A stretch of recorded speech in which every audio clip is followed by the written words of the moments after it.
안녕하세요. 차이나뉴스토리입니다.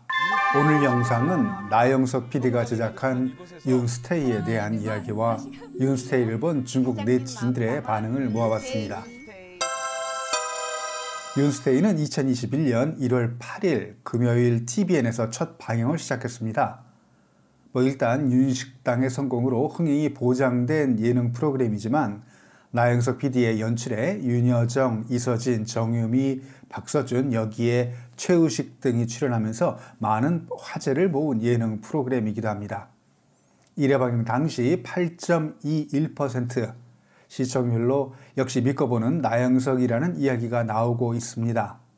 이전 윤식당과 달라진 컨셉이라면 C19로 외국으로 나가지 못하고 밀접 접촉에서 발생할 수 있는 전염의 문제로 원래 식당 컨셉에서 숙박 컨셉으로 바뀐 부분이 눈에 띄었는데요. 제작진들이 참 많은 고민을 했구나 하는 생각이 들었습니다. 우리나라뿐만 아니라 나영석 PD의 인기는 중국에서도 대단합니다. 그동안 1박 2일, 꽃보다 할배, 신서유기, 삼시세끼, 여기에 윤식당까지 나 PD가 만든 예능 프로그램들은 중국에서도 우리나라만큼 큰 인기를 끌었습니다. 아무튼 작년 말부터 중화권에서도 윤스테이 방송에 대한 기대와 궁금증으로 웨이보를 비롯한 중화권 온라인, 오프라인 매체에서도 관심이 끊이지 않았었습니다.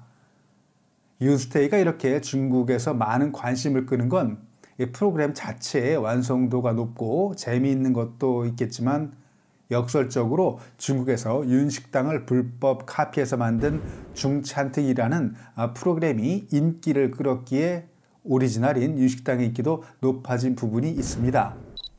아마 많은 중국인들이 앞으로 윤식당을 불법 카피한 중찬특의 제작사가 윤스테이를 또 어떤 식으로 카피하고 또 어떤 창의적인 이유를 대면서 모방이 아니라고 변명할지 궁금해할 것 같습니다. 그동안 적지 않은 한국의 드라마 예능 프로그램들은 적절한 법적 보호를 받지 못하면서 중국에서 불법 복제되어 왔습니다. 그때마다 중국의 제작사들 여러 이유를 대면서 자신들의 작품이 절대 불법이 아니라고 강변해 왔었는데요. 가장 큰 변명이 사드 때문에 한국 콘텐츠를 사다 쓸 수가 없어서 무단 도용할 수밖에 없었다는 것이었습니다. 여기에 더해 요즘 나오기 시작한 또 다른 이유는 예능 콘텐츠는 창의력이 중요한 게 아니라 프로그램을 만드는 기술과 지식, 즉 이 노하우를 사는 건데 처음에는 제작 노하우가 부족해서 한국 포맷을 구입했지만 이제는 축적된 경험이 있기 때문이랍니다. 한마디로 프로그램 컨셉은 복사해도 상관이 없다는 이야기입니다. 이거 뭔 개변인지 모르겠네요. 윤식당의 중국판 중찬팅을 봐도 유명 연예인이 외국에서 식당을 경영한다는 윤식당의 아이디어를 가져와서 중국의 제작 방식을 적용해 만든 프로그램입니다. 이미 한국 포맷을 구입해 프로그램을 만들면서 한국 방식의 노하우를 습득한 중국 제작사는 판권을 구입하지 않고 중국식 윤식당을 제작 성공했습니다.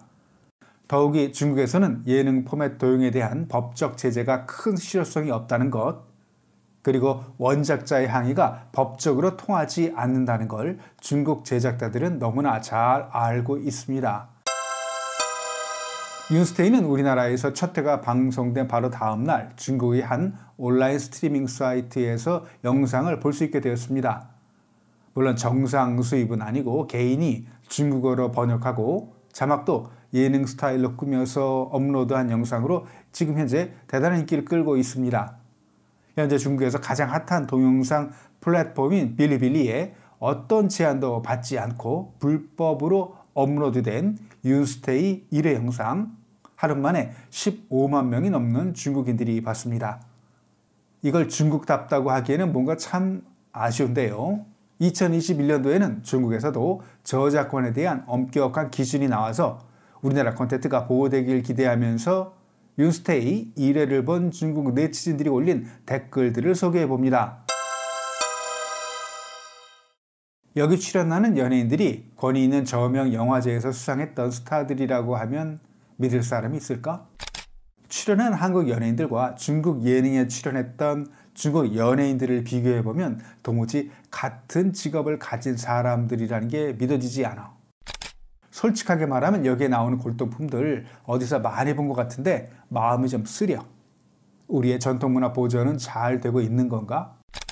우리 중국의 예술인들은 여러 방면에서 열심히 노력하고 있지만 대중문화 부분에서는 한국에 비해 확실히 많이 뒤처져. 한국 연예인들의 직업에 대한, 일에 대한 태도를 보면 감탄할 수밖에 없어. 프로그램 하나 찍는데 진짜 최선을 다하네. 정말 재미있어. 우리는 언제쯤이면 이런 수준의 예능 프로그램을 볼 수 있을까? 벌써 나왔어? 보니까 다들 영어 잘하네. 이게 웬일? 이태원의 유명 음식점 사장님이 여기서 일하네. 정말 부러워. 언제쯤이면 우리도 나영석 PD 같은 사람이 중국의 광대하고 아름다운 지역들, 여기에 다양한 문화들과 예술인들을 주제로 한 프로그램을 만들까? 한국 예능이 부러운 건 전통 문화를 프로그램에 이질감 없이 잘 표현해내는 데 반해서 우리 중국 프로그램은 한국 것과 비교하기에는 그냥 유명하다는 연예인들만 나와서 가식적인 모습만 보여주고, 이 분야에서 한국과 비교할 수는 없어. 한국의 문화산업은 체계적이고 영화, 드라마, 음악은 월드클래스인데 우리는 여러 분야에서 말은 못하지만 다들 알고 있듯이 제안하는 게 많아서 중국 제작자들만 나무라기에는 아마 그들도 억울할걸. 아주 좋아. 나 PD가 돌아왔다. 그래서 손님들은 점심에 뭘 먹는다고?